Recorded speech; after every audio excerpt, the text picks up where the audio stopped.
connect a region of over 600 million bridges between our lands.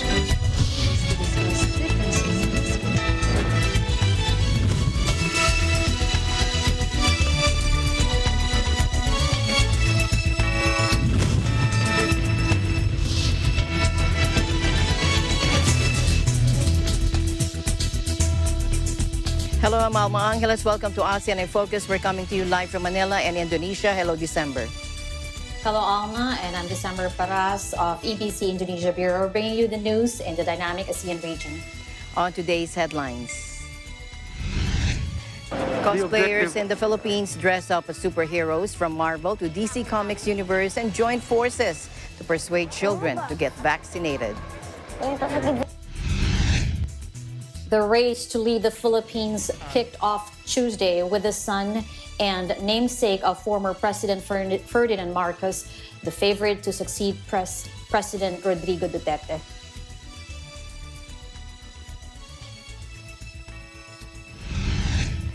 A Myanmar rebel group said that junta troops attacked its fighters in breach of a ceasefire, accusing the military of trying to destabilize the only region of the country that has seen no post-coup crackdown.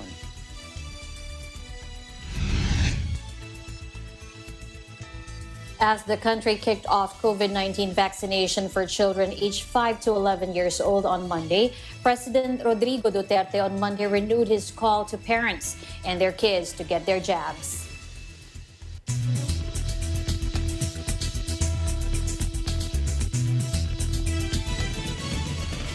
First in our news, cosplayers in the Philippines dressed up as superheroes from Marvel to DC Comics universe and joined forces to persuade children to get vaccinated as the country starts its inoculation of minors aged 5 to 11.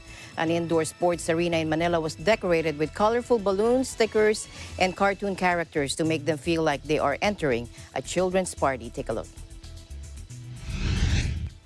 The objective of setting this up like a birthday party is, one, to relieve our children of the stress and anxiety of having to get vaccinated. We understand that children may be scared. That is why upon entering the vaccination site, we want them to get a feel that they are entering a children's party. There are superheroes, there are mascots, there are magic shows, there's a loot bag immediately after you get vaccinated. So it's really the mindset that we are trying to mold here for them to get relaxed. Parang kagatang po ng langgam. Umubas. Punta sa gizuna.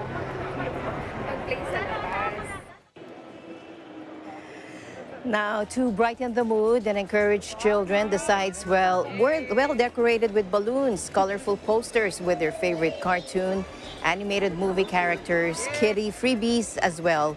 There were also mascots to cheer the children up. The government aims to inoculate more than 15 million children aged 5 to 11 years old. There are 38 vaccination sites in the NCR, including 3 DOH hospitals, namely the Philippine Heart Center, National Children's Hospital, and Philippine Children's Medical Center. Vaccination sites were also set in parks such as the Manila Zoo and in malls.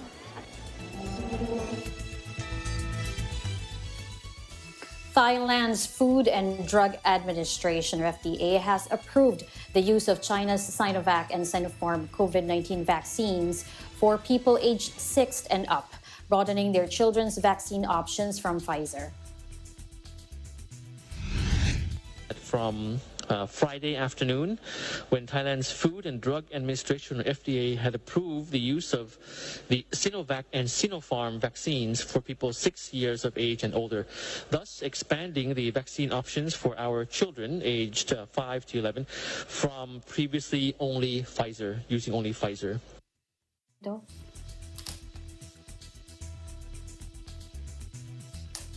The announcement came as the Southeast Asian country has been accelerating vaccine rollout to step up protection against COVID-19. Thailand's FDA gave the green light to allow children aged 5 to 11 to receive the Pfizer COVID-19 vaccine in December last year. According to online site Tager, the Thai Food and Drug Administration, or TFDA, wants children aged 3 to 17 to be able to get the vaccines. It has asked the government pharmaceutical organization for information about this. Meanwhile, an infectious disease expert said it may still be too early to place the National Capital Region, or NCR, under a more relaxed Alert Level 1. Now, in the Laging Handa briefing yesterday, Dr. Ront Jean Solante said that Alert Level 2 must be retained, noting that it is too drastic to change to a lower alert level like Alert Level 1. Again, let's listen in. We still need to stay in the alert level 2, no? It's too early, and I think it's too drastic to change to a lower alert level like 1, no? Tingnan muna natin in the next 2 weeks kung medyo maganda ang palo ng mga kaso natin, mas mababa na, then let's see, no? Kasi medyo mahirap kung ng alert level. Remember, no? Mataas pa rin ang mga kaso nakikita natin, mataas pa rin ang hawaan. And we need to be vigilant about these numbers na dapat hindi lang tayo diretso-diretso na magbaba agad ng alert level. We are not yet off the pandemic, no? We're still in the pandemic period. Pagtingin ng mga bakuna, especially now na meron 5 to 11 years old, huwag kalimutan ang health protocol, pagsuot ng face mask at iwasan muna ang mga gatherings, especially those gatherings na hindi naman napaka-importante, no? Now, the government is yet to discuss and finalize in the coming days the new alert levels to be imposed in various provinces across the country starting February 16. In the case of the NCR, authorities said they will carefully study whether or not it's best to downgrade its status to the most lenient Alert Level 1. Meanwhile, Taiwan has finally allowed the entry of Filipino and Vietnamese workers after an 8-month ban on all foreign nationals, including migrant workers, in the island due to the spike of COVID-19 cases in 2021. In an advisory posted online, the Taiwan Centers for Disease Control has announced Monday that beginning February 15, 2022, employers in Taiwan may now bring in foreign workers from the Philippines, Vietnam, Indonesia, and Thailand who are fully vaccinated against COVID-19. Aside from the vaccination requirement, Filipino workers need to be tested for COVID-19 at least 72 hours before their flight to Taiwan. After the RT-PCR test result, they must undergo quarantine. Upon arrival, workers are also required to complete quarantine at a hotel and management for 21 days. Ida Herodias, president of the Filipino Manpower Agencies accredited to Taiwan, or PILMAT, said the lifting of the ban is a great relief for 15,000 OFWs who are now waiting to be deployed to Taiwan anytime. Most of these OFWs are factory workers and caregivers. A factory worker in Taiwan earns about 45,420 pesos a month, while caregiver salary is 30,600 pesos.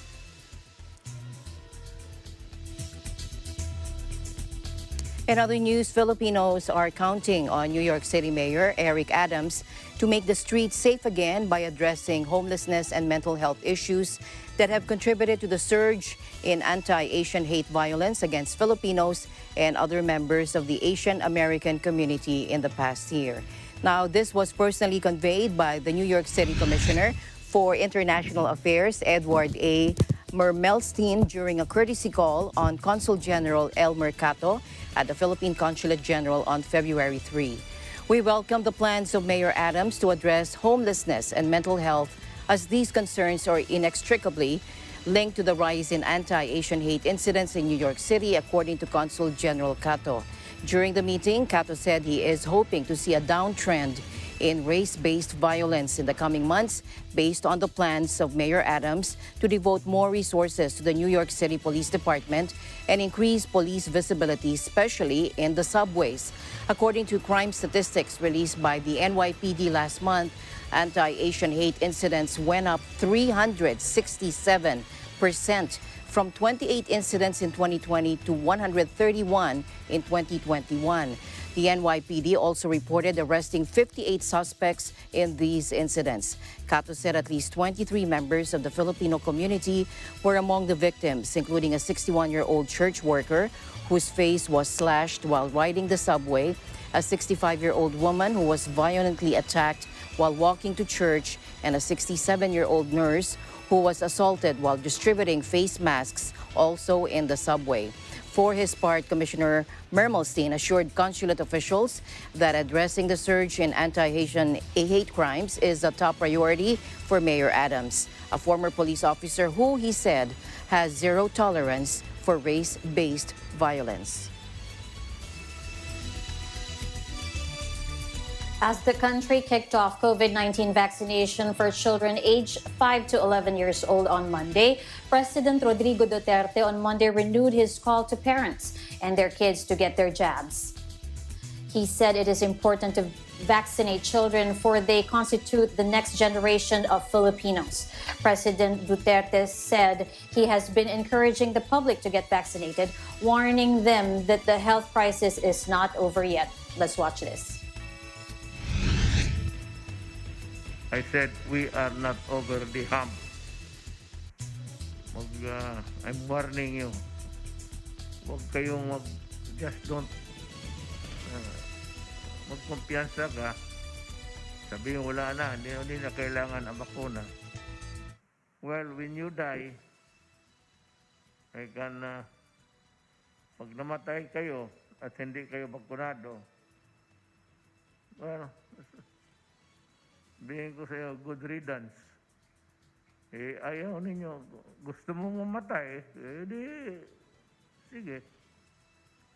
Maglakad-lakad ka, at if you get contaminated, you will be awfully, very, very sorry for yourself and your family.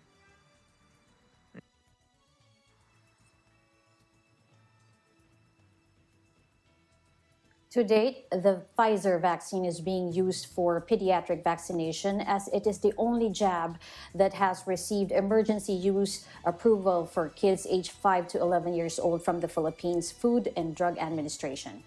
The Pfizer vaccine for children has a lower dosage and a lower concentration than those given to minor aged 12 to 17, who started receiving their jabs in October 2021. Presidential Advisor on COVID-19 Response Secretary Vince Dizon informed Duterte that 60 million Filipinos are now fully vaccinated. Meanwhile, more than 8 million booster shots have been administered. Metropolitan Manila Development Authority, or MMDA Chairman Benjamin Benhar Abalos Jr. has resigned from his post to focus on his new task as campaign manager of his good friend, presidential aspirant, and former Senator Ferdinand or Bongbong Marcos Jr. Again, let's listen in. I respectfully tender my resignation effective the end of business hour, February 7, 2022. The campaign period is fast approaching, and I will need to devote my time to Senator Bongbong Marcos' campaign as his national campaign manager. He also noted that the aggressive vaccination programs and the carefully crafted health and safety protocols pilot tested in Metro Manila are now being echoed in the provinces and are bringing small victories. Abalos steered the COVID-19 pandemic response of the National Capital Region. He spearheaded the vaccination of the agency's employees as well as economic frontliners, such as Philippine Basketball Association officials, cagers and workers, and those from the entertainment industry. Abalos designated incumbent MMDA General Manager Romando Artes as the agency's officer in charge pending the appointment of the next MMDA chairman by Malacanang. The race to lead the Philippines kicked off Tuesday with the son and namesake of former President Ferdinand Marcos, the favorite to succeed President Rodrigo Duterte. Boosted by a massive social media campaign and a formidable alliance with first daughter and vice Presidential candidate Sara Duterte Marcos Jr., one of the most polarizing figures in the Philippines, has vowed to unify the country. Incumbent Vice President Leni Robredo, a former lawyer for the disadvantage and arrival of Marcos Jr. and Duterte, is distant second in voter surveys. Kicking off her pink-colored campaign in Lupi Town in the central province of Camarines Sur, Robredo told supporters she was filled with courage because you are with me. Robredo is ahead of celebrity Mayor Francisco Dumagoso, boxing superstar Manny Pacquiao, and ex-police chief Panfilo Lacson. The overwhelming presidential favorite remains Marcos, said Eurasia Group analyst Peter Mumford, giving the former senator 70% odds of winning.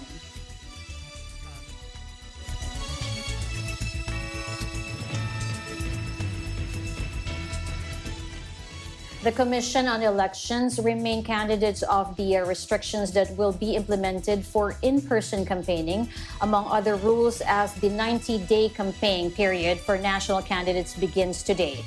Let's watch this.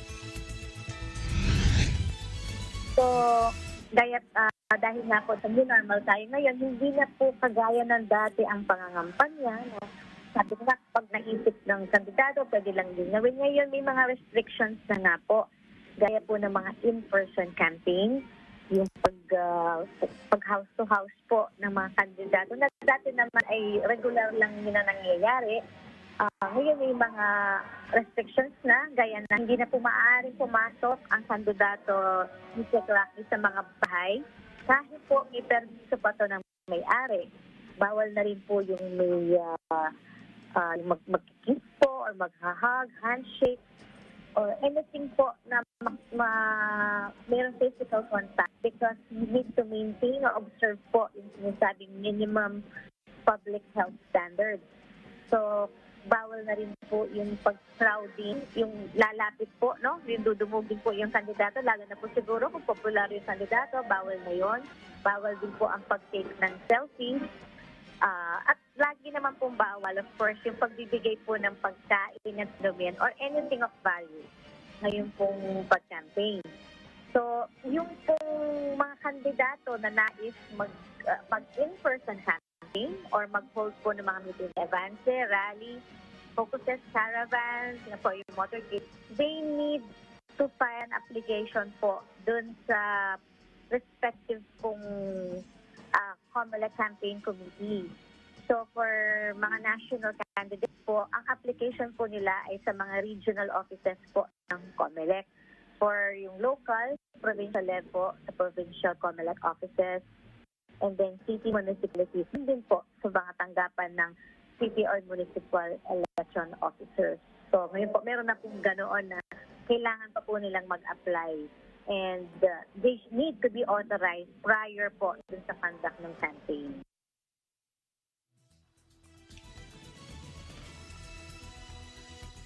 The COMELEC officials said the live streaming of the rallies of national candidates will also start on Tuesday.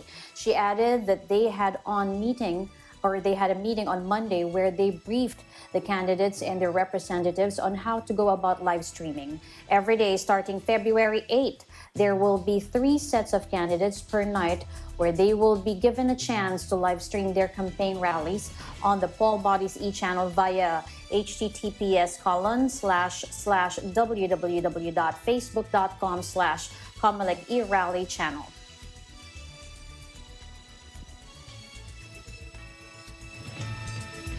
And the news continues here on ASEAN in Focus. We'll be right back.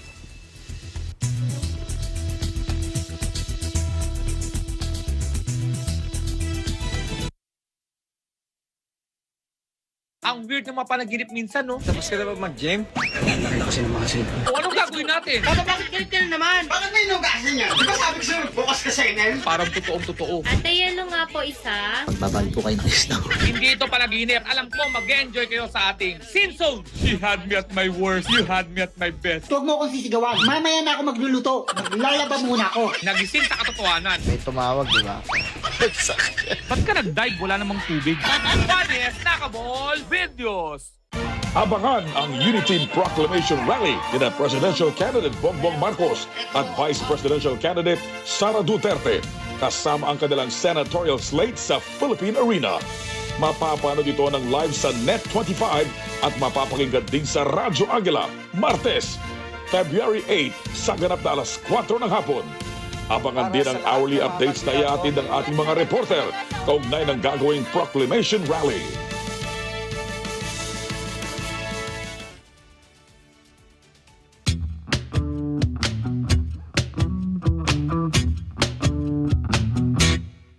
Ang Quezon City, sarap panoorin. Sa Quezon City, balay tawag gagawin. Kaya sa Quezon City Show, sumama na lahat tayo. Sa Quezon City, sa Quezon City. Kung ika'y lonely, wala kang magawa. Walang magawa daw. Sa Quezon City, sa love trip ka matadapa. Kaya buksan ang TV nyo. Sa Quezon City na tayo. Sa Quezon City, sa Quezon City. Buong pamilya, pati ang barkada. Uya, ang inyong aso, pati inyong mga pusa. Magsama-sama kumano, sa Quezon City na tayo. Sa Quezon City, sa Quezon City. Okay nga eh. Yun. Okay?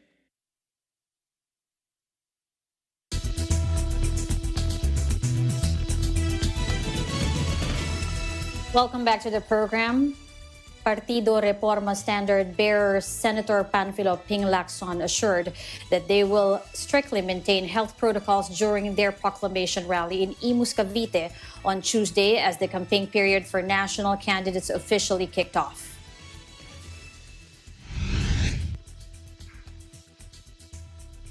In an interview in Bombo Radio Tuesday, Lacson also assured the public that no crowding or bunching will take place in their proclamation rally at the Imus Grandstand at 5 o'clock in the afternoon, where he and running mate Senate President Vicente Tito Soto III are scheduled to face thousands of their supporters. Cavite is the second most vote-rich province in the Philippines with over 2.15 million registered voters and is considered a bailiwick of Lacson, who was born and raised in Imus City.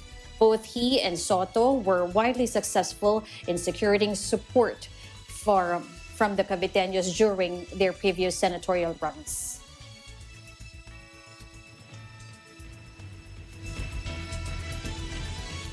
Meanwhile, Vice President and presidential aspirant Leni Robredo will start their campaigning period by visiting Naga City, followed by a mini rally in Libmanan and a grand rally today. After visiting Naga City, the Vice President will visit the Angat Buhay village in Lupi and will then head over to Libmanan for a mini rally. Robredo will also be headed to Tigawon and Iriga City. At around 5:30 this afternoon, the Leni Kiko tandem will hold a grand rally at the Plaza Quezon in Naga City along with their senatorial bets. Before today's schedule, Robredo had already started going around yesterday in the province of Camarines Sur. Meanwhile, around 25,000 people are expected to join the proclamation rally of presidential aspirant Ferdinand Bongbong Marcos and his running mate, Vice Presidential aspirant Sara Duterte Carpio, that will be held at 4 this afternoon at the Philippine Arena. According to Marcos's camp, volunteers have been busy preparing for the event since Saturday. To comply with minimum public health standards, half of the arena's seating capacity, a total of 25,000, will only be allowed. The presidential and vice presidential tandem is expected to reveal their senatorial slate during the rally. Based on information from the Marcos camp, the slate might include Senators Sherwin Gatchalian and Mig Zubiri. The slate may also include former Defense Secretary Gibo Teodoro, former DPWH Secretary Mark Villar, former Palace spokesperson Harry Roque, Congresswoman Lauren Legarda, former Senator Jinggoy Estrada, Congressman Rodante Marcoleta, former Quezon City Mayor Herbert Bautista, lawyer Larry Gadon, and former DICT Secretary Gringo Honasan. Only 6 areas in the National Capital Region are currently placed under granular lockdown as the country continues to see a decline in coronavirus disease 2019 infections. Department of the Interior and Local Government DILG Secretary Eduardo Año said on Monday night.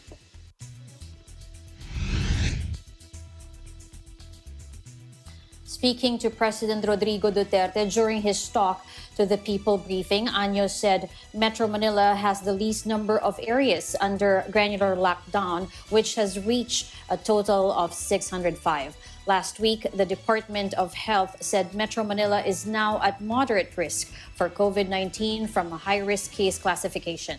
Meanwhile, the Cordillera Administrative Region still has the most number of areas under granular lockdown with 384, followed by the Ilocos region with 132, Cagayan Valley 77, and Mimaropa 9. Meanwhile, Año said local government units or LGUs have been advised to prepare for the 3rd edition of the Bayanihan Bakunahan on February 10 and 11. He said the government aims to vaccinate 6 million individuals against COVID-19 during these days, 2 million with primary doses and 4 million with booster shots. The vaccinate more individuals, Año noted that walk-ins are allowed in vaccination centers. Myanmar villagers and anti-coup fighters have accused troops of burning hundreds of homes in the country's restive northwest as the junta seeks to crush resistance to its rule. A woman from Bin village in the Sagaing region, which has seen recent clashes, said troops had arrived in the early hours of Monday. They shelled artillery and fired guns before coming in, she said on Friday, adding that the second had sent villagers fleeing. Troops then set fire to around 200 houses, including her own, she said, requesting anonymity. We could not bring anything with us. We took some warm clothes only and then we just ran away. State-run TV ran a report on Thursday accusing PDF fighters of starting the fires and published images it claimed showed burnt-out buildings destroyed by terrorists. Sagaing has seen regular clashes and bloody reprisals.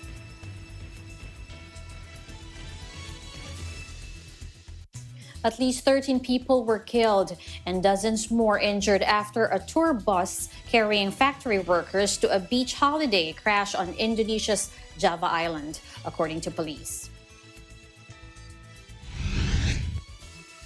The bus and its 47 passengers were headed from Sukoharjo in central Java to a family gathering in neighboring Yogyakarta province when the driver lost control going downhill. Witnesses were questioned said they saw the driver panicking as he tried to manage the gear stick. So there's an indication the brake was not functioning or faulty. Banful District Police Chief Ishan, who like many Indonesians uses only one name, told a media briefing. The driver was among those who died. Multiple passengers sustained head injuries and 3 toddlers were also hurt, according to the police chief.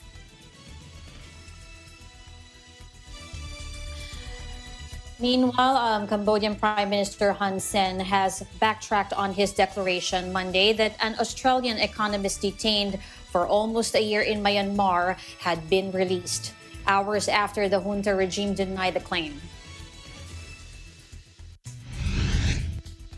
Sean Turnell was working as an advisor to Myanmar civilian leader Aung San Suu Kyi when he was detained shortly after the coup in February last year. He has been charged with violating Myanmar's official secret law and faces a maximum penalty of 14 years in prison if found guilty. On Monday morning, Hun Sen said Turnal had been released the previous day, but by the evening, he issued a retraction on Facebook saying he had received the wrong information. I would like to ask for understanding for this unintentional mistake, he said in the Facebook post. The Cambodian strongman who met with Myanmar's junta chief last month said earlier on Monday that he had passed on a request from the Australian government for Turnal's release. Hun Sen said Min Aung Hlaing responded that he would consider it positively. Australia's Department of Foreign Affairs and Trade on Monday renewed its call for Turnal's immediate release and for his rights and welfare to be upheld.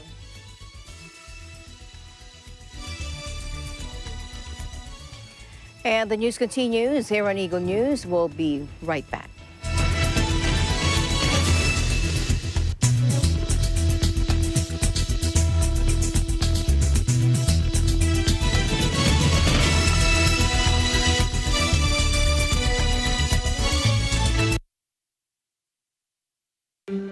Alam namin ang iyong pagsisikap. Dama namin ang iyong mga sakripisyo. Kita namin ang pagharap mo sa bawat pagsubok. Kaya sa kabila ng mga hamon ng buhay, nandito kami para umalalay. Kasi katulad mo, gusto rin namin ang magandang bukas para sa kanya.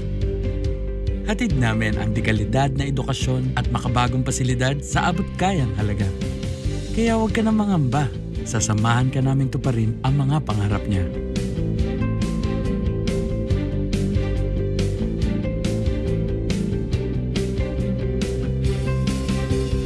Maaasahan mong sulit dito ang mga pinagsikapan mo. Sa aming mga makabagong pasilidad at sistema ng edukasyon. May lalabas natin ang aking talino at mga kakayahan niya.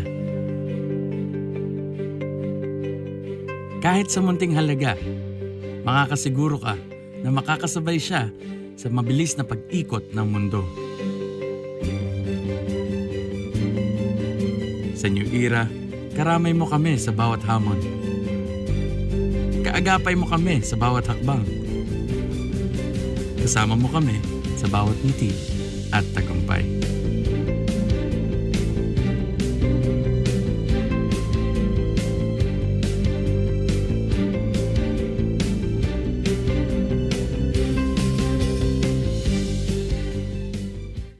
Abangan ang Unity Proclamation Rally ni Presidential Candidate Bongbong Marcos at Vice Presidential Candidate Sara Duterte kasama ang kanilang senatorial slate sa Philippine Arena. Mapapanood ito ng live sa Net25 at mapapakinggan din sa Radyo Aguila, Martes, February 8 sa ganap na alas 4 ng hapon. Abangan din ang hourly updates na iatid ng ating mga reporter kaugnay ng gagawing Proclamation Rally.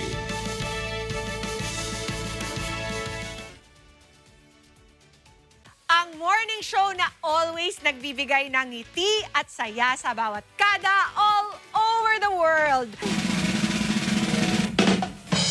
Tara na't ma-inspire at ma-amaze sa kwento ng mga bawat kada na nagwagi sa anumang hamon at pagsubok ng buhay.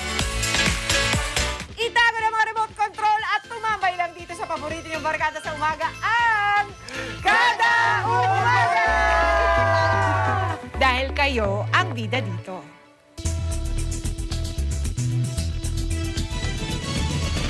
Welcome back. A Myanmar rebel group said that junta troops attacked its fighters in breach of a ceasefire, accusing the military of trying to destabilize the only region of the country that has seen no post-coup crackdown.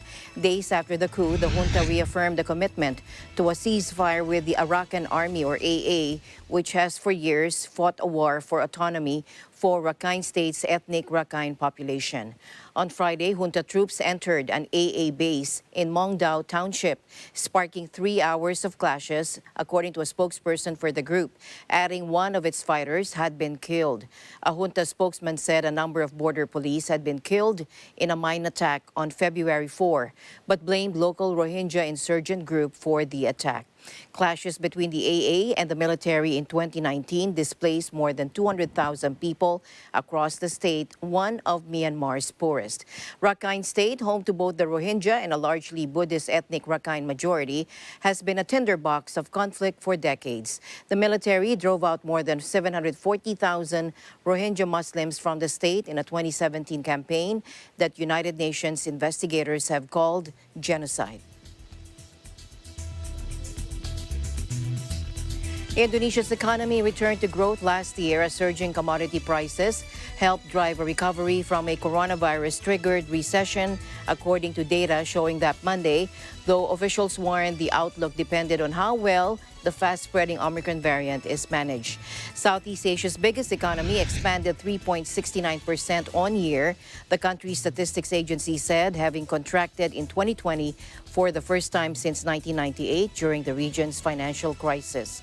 The healthy rebound came largely on the back of declining coronavirus cases and robust exports, as prices for key commodities such as palm oil, coal, and nickel rose significantly, Central Statistics Bureau head Margo Yuwono told a news conference. And in an optimistic sign, the economy grew, a forecast beating 5.02% on year in the final 3 months. We hope the momentum of the economic recovery will be maintained in 2022 as long as we all agree that health protocols are critical, so daily cases will decline and mobility will get better, according to Yuwono. The country's trade surplus for 2021 reached $35.34 billion, its highest in 15 years, according to the statistics agency. Indonesia was hit hard in July as the Delta variant swept the country, forcing the government to impose tighter social distancing restrictions that hobbled businesses. Asian markets mostly rose Tuesday as investors await key U.S. inflation data later in the week, though the volatility that has characterized the year so far is expected to continue as central banks bring an end to the era of cheap cash. After a slow start to the week, the region shifted higher in early trade thanks to bargain buying and following Friday's bigger than expected surge in U.S. jobs for January, which reassured on the state of the economic recovery. But the big event is the inflation reading to be announced Thursday that is tipped to see another painful rise in prices for last month, having come in at a 4-decade high in December. The spike has forced central banks around the world to wind back the ultra-loose monetary policies put in place 2 years ago to guard against the economic impact of COVID. And while many have lifted rates already, all eyes are on the Fed's first move in March. On Tuesday, Tokyo was in positive territory, helped by news that the U.S. will ease tariffs on steel imported from Japan that were imposed by Donald Trump, while Sydney, Singapore, Seoul, Wellington, Taipei, Manila, and Jakarta were also up. But Hong Kong dropped more than 1%, with already troubled Alibaba under pressure from reports that major shareholder SoftBank was planning to offload at least a part of its huge stake in the firm. Shanghai was also down. Meanwhile, Philippine Army or PA Commander Lieutenant General Romeo Bronner Jr. reminded troops to refrain from commenting on any political posts on social media to avoid allegations of engaging in partisan politics.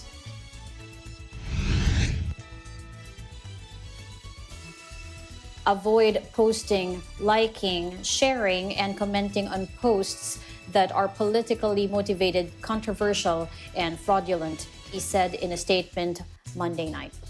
Bronner also reminded PA troops about their 2 solemn duties to vote and ensure orderly elections. Bronner, along with other major service commanders of the Armed Forces of the Philippines, Philippine National Police or PNP, and the Philippine Coast Guard witnessed the signing of the Joint Letter Directive JLD number 01-2022 in Camp Crame, Quezon City, which aims to ensure the safe and orderly conduct of the coming elections.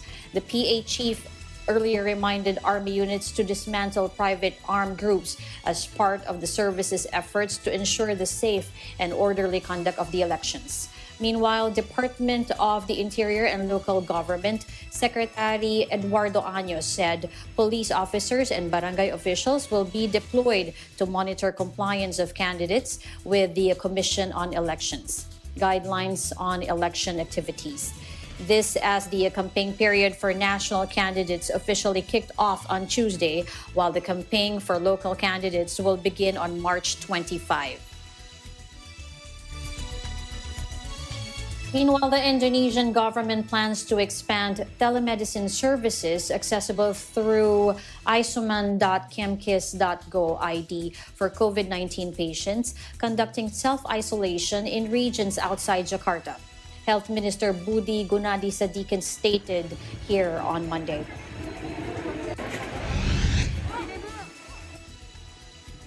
The minister remarked that through the service, 38,000 medicines were sent to COVID-19 patients in Jakarta. To avail the service, the patients must conduct PCR tests at laboratories integrated with the ministry's new all-record or NAR system. The test result is if the test result is positive, the patient will receive a message from the ministry. In addition, people can check the result using their own identity number at the site. Patients can avail an online consultation with a doctor at one of the 17 telemedicine platforms by clicking on the provided link in the messenger site. After the consultation, the doctor will provide a digital prescription in accordance with the patient's condition. Asymptomatic patients will receive 10 tablets of multivitamin C, B, E, and zinc, while patients with mild symptoms will receive 10 tablets of multivitamin C, B, E, and zinc, 40 capsules of favipiravir, 200 milligrams, 40 tablets of molnupiravir, 200 milligrams, as well as paracetamol, 500 milligrams if necessary. President Joko Widodo had earlier urged the people exposed to the virus to utilize telemedicine services and undergo self-isolation to reduce the burden on hospitals and other facilities.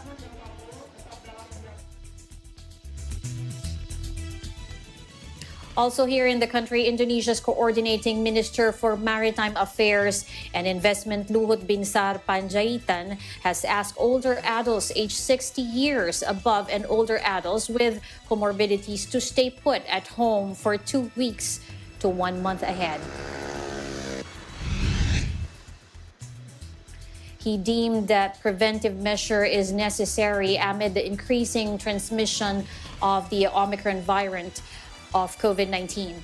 Panjaitan, who also serves as the deputy chair of the COVID-19 Handling and National Economic Recovery Committee, or KPCPN, said that the number of COVID-19 cases increased. He also reminded the community not underestimate the Omicron variant, even though the symptoms are mild and the treatment duration is short. Thank you very much, December, for keeping me company here today on ASEAN in Focus. Keep safe over there in Indonesia. Thank you, Alma. You too, in Manila. Hi, I'm December. I'm December Paras, and we live in interesting times. Thank you very much, December. And we'll see you back tomorrow, same time, same place, here on ASEAN in Focus. I'm Alma Angeles. Stay in the news because we live in interesting times.